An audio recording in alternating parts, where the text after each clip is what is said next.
Burundi. La montée des eaux du lac Tanganyika crée une crise humanitaire dans mongabe.com du 1er octobre 2021. Le niveau du lac Tanganyika au Burundi a augmenté de 3,8 mètres en un an. En 2021, la situation s'est détériorée du fait des inondations causées par la rivière Rusizi, grand affluent du lac Tanganyika. De nombreuses familles ont fui, laissant ainsi derrière elles maisons, écoles, structures de soins et autres infrastructures inondées. Le port de Bujumbura, servant la Tanzanie, la République démocratique du Congo et la Zambie, a subi d'énormes avaries. Selon un rapport de l'Organisation internationale des migrations, la ville de Bujumbura enregistre plus de 27 000 personnes affectées par les changements climatiques et essentiellement les inondations et montées des eaux du lac Tanganyika. Selon l'ONG Save the Children, au moins 103 000 personnes sont actuellement déplacées internes en cause des changements climatiques. Montée des eaux, des villes côtières englouties dans novetic.fr du 21 octobre 2021. Une étude publiée le 12 octobre dans la revue Environmental Research Letters montre le danger encouru par les villes côtières pour un réchauffement supérieur à 1,5 degré, première hypothèse, et 3 degrés, deuxième hypothèse. 184 villes ont été étudiées. Quelques photos valent mieux qu'un discours. Ville de Dhaka au Bangladesh, Shanghai en Chine, La Havane à Cuba, Lagos au Nigeria, Londres en Angleterre, Rio de Janeiro au Brésil, Bordeaux en France, Sapporo au Japon et bien d'autres que vous pouvez visualiser à cette adresse. Même si le réchauffement est limité à 1,5, environ 500 millions de personnes dans le monde seront tout de même touchées. Si le réchauffement atteint 4 degrés, 1 milliard de personnes, soit 14% de la population mondiale, seraient menacées par la montée des eaux. Aujourd'hui, 5% de la population mondiale est d'ores et déjà confrontée au problème, alors que le réchauffement a atteint 1,1 degré centigrade. Les renseignements américains se renseignent dans nouvelobs.com du 21 octobre 2021. Raréfaction de l'eau et mouvement migratoire, les deux mèches prêtes à faire exploser la paix mondiale, selon les services de renseignement américains dans un rapport publié le 21 octobre 2021. Ces mêmes services ont identifié les 11 pays les plus à risque du fait de leur impréparation au changement climatique. L'Afghanistan, le Myanmar, l'Inde, le Pakistan, la Corée du Nord, le Guatemala, Haïti, le Honduras, le Nicaragua, la Colombie et l'Irak, et y voit des risques d'instabilité et de guerre civile.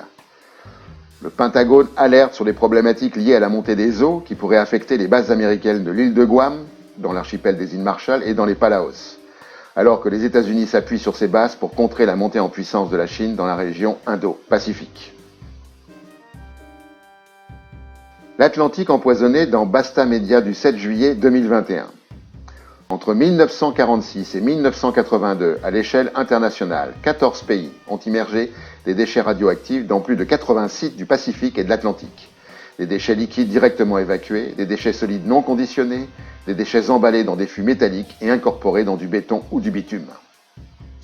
Ces déchets constituent une radioactivité totale de 85 000 térabecquerels à la date de leur émission, soit l'équivalent de 5 à 6 fois la quantité d'éléments radioactifs rejetés dans l'océan du Pacifique à la suite de la catastrophe nucléaire de Fukushima entre mars et avril 2011.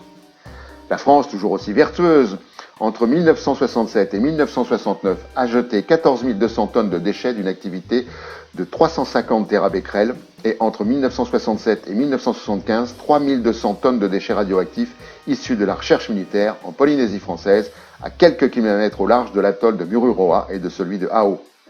À ce jour, il n'est pas prévu de récupérer les déchets immergés dans l'océan, car la radioactivité émise pour les collecter serait plus importante que l'impact qu'ils ont immergé. Dans la Manche, via un pipeline long de 4 km qui s'enfonce à une soixantaine de mètres sous la mer, la centrale de retraitement des déchets nucléaires d'Orano à La Hague continue à rejeter chaque année des liquides radioactifs. En 2019, 609 432 mètres cubes de ces liquides ont été déversés en mer. Allez, bonne baignade. Autrefois refuge, l'Arctique devient un piège mortel pour les animaux migrateurs dans la relavelapeste.fr du 28 octobre 2021.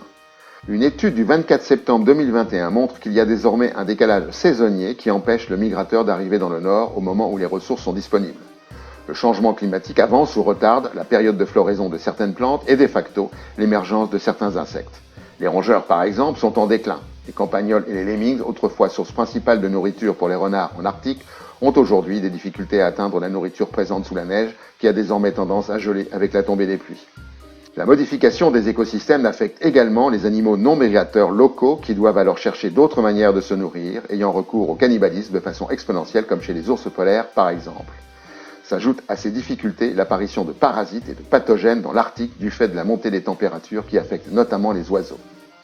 Cette étude démontre une nouvelle fois que les changements du Grand Nord n'affectent pas que les espèces locales, mais de multiples espèces venues de régions lointaines dépendantes de sa biodiversité. Rappelons que les caribous peuvent parcourir plus de 6000 km par an pour trouver sa nourriture et que le sterne arctique parcourt en moyenne entre 35 000 et 38 000 km.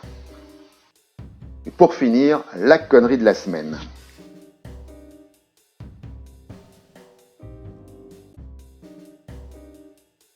À la prochaine fois.